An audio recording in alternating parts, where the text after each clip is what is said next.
राधे राधे सभी को स्वागत है आप सभी का आपके अपने YouTube चैनल पर। कैसे हैं आप सब, कमेंट करके ज़रूर बताइएगा। टाइम है सुबह के 4 जब मैं उठी थी और उठते ही लग गई थी मैं अपने घर में एक बासा झाड़ू निकालने में।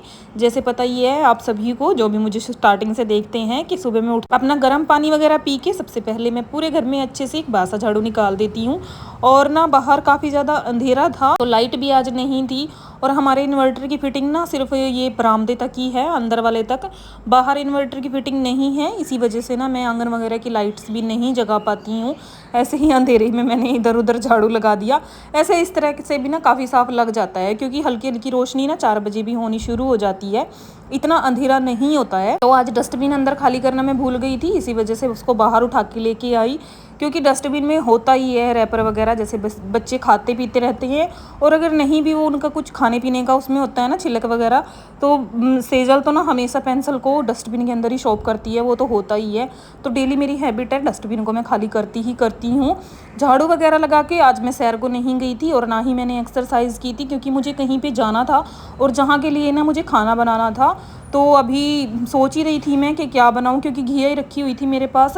वैसे तो मुझे कल से ही पता था, कल शाम से मुझे पता चला था कि मुझे क्या जाना है मुझे कहीं पे। देखिए शाम के टाइम ना सब्जी वाले के पास इतनी सब्जियां भी नहीं होती हैं, तो ये घिया ही मुझे मिली थी, वही मैंने उनसे ले ली थी।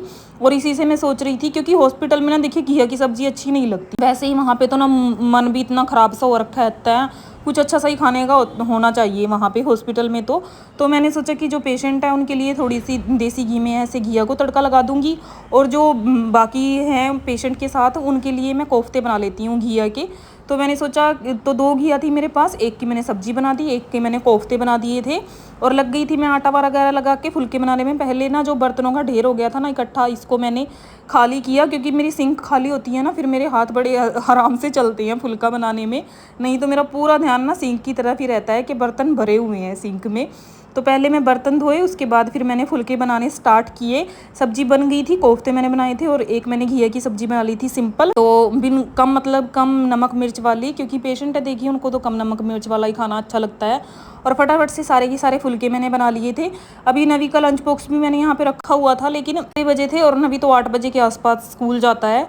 तो सेजल की तो आज छुट्टी थी, उसको मैंने स्कूल नहीं भेजा था, भेजना भी क्या था, छुट्टी थी, लेकिन नवी ने स्कूल जाना था। तो पहले मैंने फुलके बनाए, और उसका लंच बॉक्स ना मैंने साइड में रख लिया था कि इसके लिए बाद में मैं फुलके बना के पैक करूँगी। अभी मैंने जो मुझे हॉस्पिटल में खाना लेके जाना था ना, उसको मैंने पैक किया। उसके बाद मैंने पूरी किचन को अच्छे से क्लीन किया, क्योंकि रसोई साफ़ होती है ना, फिर ऐसा लगता है कि पूरा घर ही साफ़ हो गया है। तो रसोई को साफ़ करके पूरे घर में मैंने पोछा वगैरह लगाया। बच्चे उठ गए थे, आज बच्चों को इनके पापा ने नहला दिया था, क्योंकि मुझे जोत वगैरह भी लगानी थी और लड्डू गोपाल जी की सेवा भी करनी थी।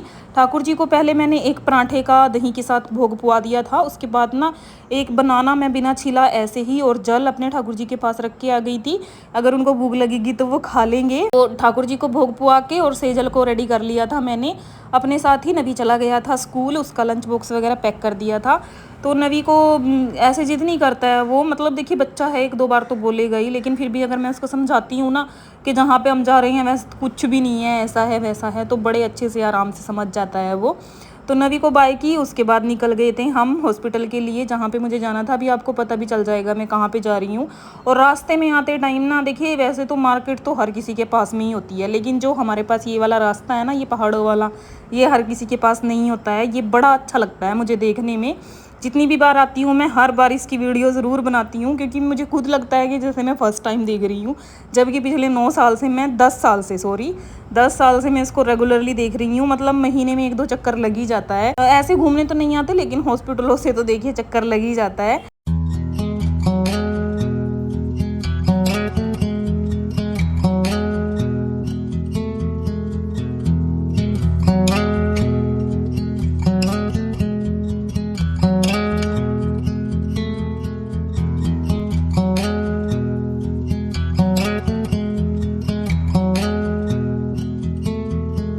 2.5 घंटे का सफ़र तय करने के बाद पहुंच गए थे हम हॉस्पिटल। कुछ को तो ये देखने से ही अंदाज़ा लग गया होगा कि कहाँ पे हम आए थे। तो ये चले गए थे दोनों पापा बेटी पार्किंग में लगाने के लिए गाड़ी, और हम चल दिए थे थोड़ा आगे की तरफ कि तब तक हम चलते हैं धीरे धीरे से। मैं पहले भी 1-2 बार आई हुई हूँ तो मुझे रास्ते वगैरह पता थे। देखिए ये होती हैं प्रॉब्लम्स लाइफ में, बीमारी से बढ़ के ना मुझे नहीं लगता कि कोई प्रॉब्लम होती है। एक इंसान हर एक चीज़ को हैंडल कर लेता है, लेकिन बीमारी ना हैंडल करना बहुत मेन टास्क होती है। और मेरे साथ भी भाई ये बहुत बीती हुई है, ये चीज़ बहुत मुश्किल से मैंने ये हैंडल की है। तो जिनसे हमें मिलना था उनसे मिल के आ गए थे हम घर पे वापस, दीदी से मिल के से 4 बजे के आसपास वापस, क्योंकि वहाँ पे ना पेशेंट से मिलने भी नहीं देते हैं इतना ज़्यादा टाइम, जिस चीज़ में मतलब वो हैं। तो बताऊँगी आप सभी को कौन है वहाँ पे और क्या हुआ है। तो अगर वो मतलब मुझे अलाउ करेंगे इस चीज़ का कि बता सकती हो आप अपनी फैमिली को, तो देखिए मैं सिर्फ अपनी यूट्यूब फैमिली को अपनी फैमिली तक ही सीमित रखती हूँ, क्योंकि ये देखिए मेरा चैनल है तो मेरी लाइफ है ये, बाकी और किसी के साथ मेरी कोई ज़बरदस्ती नहीं होती है, किसी की भी लाइफ में मैं इतना इंटरफेयर नहीं करती हूँ। अगर कोई खुशी से मेरे चैनल पे मेरे ब्लॉग में आता है तो ठीक है, मोस्ट वेलकम। बाकी अगर नहीं किसी को अच्छा लगता है तो वो उनकी मर्जी है, मैं किसी के साथ ऐसे ब्लॉग वगैरह बनाती भी नहीं हूँ। तो 4 बजे के आसपास आए थे और कुछ एक सामान नवी के पापा लेके आए थे मार्केट से, तो उसको मुझे अरेंज करना है अभी, तो उसको अरेंज करूँगी मैं और आप सभी से मिलूंगी एक और नए ब्लॉग के साथ। उम्मीद करती हूँ कि आज का ब्लॉग आप सभी को पसंद आया होगा। अच्छा लगा है तो please like share and subscribe to my channel. मिलेंगे आप सभी से एक और नए ब्लॉग के साथ, तब तक के लिए राधे राधे।